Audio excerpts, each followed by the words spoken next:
Hello guys, নিশা দত্ত ব্লগসে আপনাদের সকলকে স্বাগত জানাই। তো আজকে হঠাৎ করে মনে হলো কিছু নতুন ট্রাই করি বানানোর জন্য। তো তার জন্য আমি একটু বাটার পনির বানাবো। তার জন্য আমি নিয়ে নিয়েছি আমুলের বাটার, কাঁচা লঙ্কা, 1 ইঞ্চির মতো আদা, আর ওখানে কাজু মগজদানা ভেজানো আছে, একটা টমেটো। এবার আমি পনিরগুলো কেটে নেবো সুন্দর করে।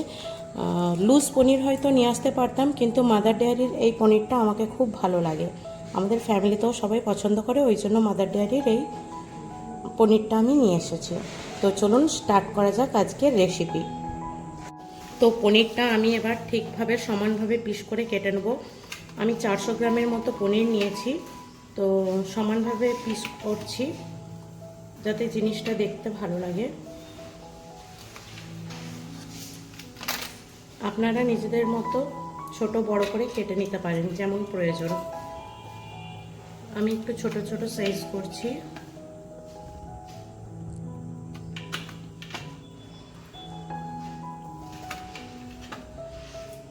তো দেখুন, আমার প্রত্যেকটা পনিরের টুকরো সমান হয়েছে, কোনোটাও ছোট বড় নেই, একদম এক্স্যাক্ট মাপ এসে গেছে। তো এইভাবে আমি বাকি পনিরগুলো কেটে নেব। আর কাজুটা, মগজদানাটা ভিজিয়ে রেখেছি যাতে তাড়াতাড়ি ওটাকে পেস্ট করে নেওয়া যায়। বাকি পনিরগুলো কেটে নেওয়ার পরে এরপর আমি মিক্সার গ্রাইন্ডারে কাজুটা আর মগজদানাটা পেস্ট করে দেবো। তো দেখুন, আমার পনিরগুলো কাটা সব কমপ্লিট। এবার চলুন যাওয়া যাক আমার মশলা পেস্টে। কাজুগুলো আর মগজদানাটা আমি ভিজিয়ে রেখেছিলাম, সেটা এবার পেস্ট করার জন্য মিক্সার গ্রাইন্ডারে দিয়ে দিলাম। এবার এটাকে আমি ভালোভাবে পেস্ট করে নেব। অল্প সামান্য পরিমাণ মতো জল দিলাম। তো এবার এটা আমার পেস্ট হবে।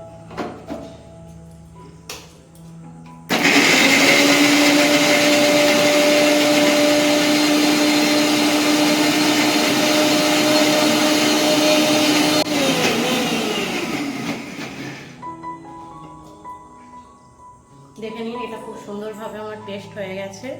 এটা আবার আমি একটা বাটিতে বের করে নেব। তো দেখুন, আমি এই টমেটোটা কেটে নিয়েছি, আদাগুলো কুচি করে নিয়েছি। এর সাথে আদা কুচি, টমেটো আর কাঁচা লঙ্কাটা, আর এর মধ্যে সামান্য গোটা জিরে দিয়ে আমি এটা ভালোভাবে পেস্ট বানিয়ে নেব। যেহেতু আমার 400 গ্রাম আছে, আমি 1 টেবিল স্পুন মতো গোটা জিরে নিচ্ছি। তো এটা এবার আমি ভালোভাবে পেস্ট বানিয়ে নেব। হয়ে গেছে, যেহেতু গোটা জিরে, টমেটো, কাঁচা লঙ্কা, আদা বাটা আছে, তাই কালারটা এইরকম এসছে। তো চলুন এবার আমার পনির রেসিপিটা স্টার্ট করা যাক। আমার কড়াই গরম হয়ে গেছে। আমি প্রথমে অল্প বাটার দিলাম। বাটারের সাথে অল্প করে আমি সাদা তেল দিচ্ছি, নাহলে বাটারটা খুব তাড়াতাড়ি পুড়ে যায়। সাদা তেলটা দিলে কি হবে, আমার বাটারটা পুড়ে যাবে না। মিডিয়াম আছে, আঁচটা আছে। বাটারটা আমার গরম হয়ে এসছে।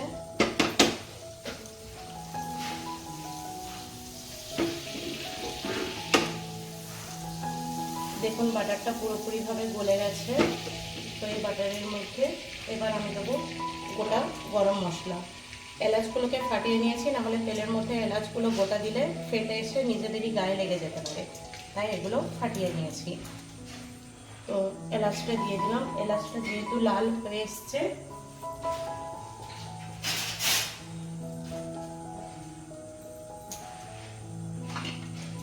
এবার এর মধ্যে আমি যে পেস্টটা বেটে রেখেছিলাম সেই পেস্টটা দিয়ে দেবো।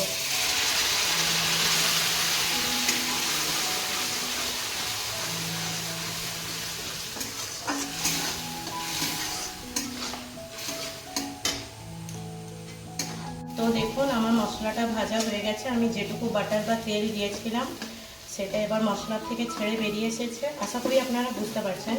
তো এই পরিস্থিতিতে আমি এখন যে কাজু আর মগজটা বেটে রেখেছিলাম সেটা দিয়ে দিচ্ছি।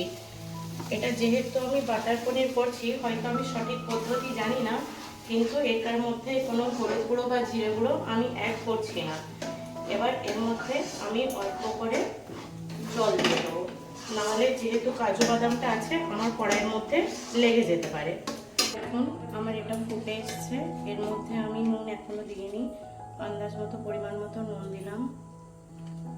এরপর এর মধ্যে অল্প একটু দেবো গুঁড়ো লঙ্কা,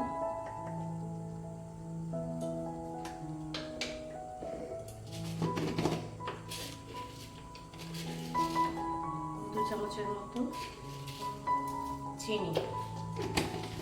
যেহেতু এটা ফুটে এসেছে, এর মধ্যে এবার আমি পনিরগুলোকে দিয়ে দেবো। অনেকে পনিরকে ভাজে, কিন্তু আমি পনিরগুলো ভাজিনি, কারণ ভাজলে পনিরটা শক্ত হয়ে যায়, ঠিক টেস্ট লাগে না। আপনারা চাইলে এটা ভেজে গরম জলের মধ্যে অল্প চিনি দিয়ে ফুটিয়ে তার মধ্যে পনিরগুলো ডুবিয়ে দিতে পারেন, এতে পনিরের নরম ভাবটা থাকবে। তো আমি এবার এই সমস্ত পনিরগুলো এর মধ্যে দিয়ে দিলাম। এসছে আমার, এটা হয়ে গেছে। তো লাস্ট মুহূর্তে আমি একটু এর মধ্যে বাটার অ্যাড করে দেবো। বাটারটা দেওয়ার পরে আমি গ্যাসটা অফ করে দেবো। তো এটা এবার টেস্ট করার পালা। দেখা যাক আজকে কাকে টেস্ট করানো যায়। পনির মশলা রেডি হয়ে গেছে। এবার আমার মেয়ে খেয়ে বলবে যে টেস্ট করে কেমন হয়েছে খেতে। সোনা, খেয়ে দেখো তো কেমন হয়েছে। খুব দারুণ হয়েছে। খুব দারুণ হয়েছে। Thank you. ওকে, আপনাদের সাথে আবার দেখা হচ্ছে নেক্সট ব্লগে।